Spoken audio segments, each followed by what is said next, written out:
Good morning. Back to another Groundhog Day, it looks like. Same thing, second verse, or 50th verse, wherever we are in this whole thing. It's hard keeping up with our days now, isn't it? Let's go to 2 Corinthians chapter 8. Some interesting things right here, and it's one of those topics nobody really likes to address. But Paul hits it head on. He's talking about generosity and giving. And the amazing thing in this chapter right here is I see some similarities and some conviction on my own part about how we should be living our lives. He starts off telling the Corinthians about a church in Macedonia, and he says, in the midst of a very severe trial. And they didn't have anything. They're in a severe trial. They have nothing. Nobody tells them to do it, but out of their own accord, they give a gift to the church that far exceeds what anybody expected, and even more than people thought they should have done. Wow.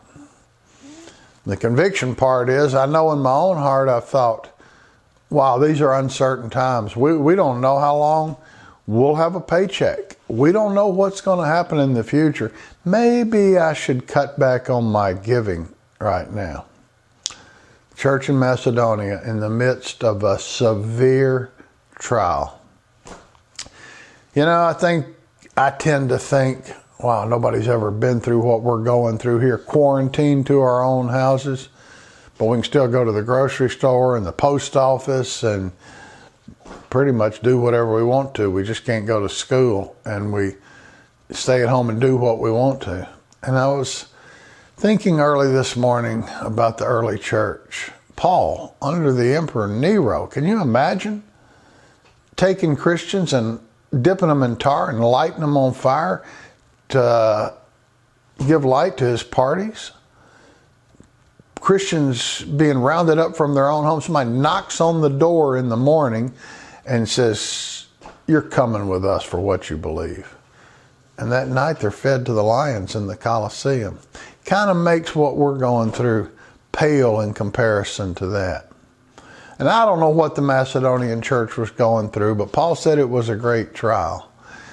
So I'm re-examining my own life, and I'm wondering, what things should I look for to prove my generosity? God loves a cheerful giver, not of necessity, but you know, and we've had some amazing things come in by email of what people want to do for our school. We're praying that this stimulus package will provide enough that we can give every single person a paycheck next month, even our folks that have gone on unemployment. So pray with us about that. But in the midst of a severe trial, they gave above what anybody expected. You think about that today and see if it affects you in any way like it did me. I'll see you tomorrow. And then a day or two, we're going to talk about what this week means in terms of Easter and the Passion Week and some interesting things there too. Have a great week. Thank you for what you're doing for our kids.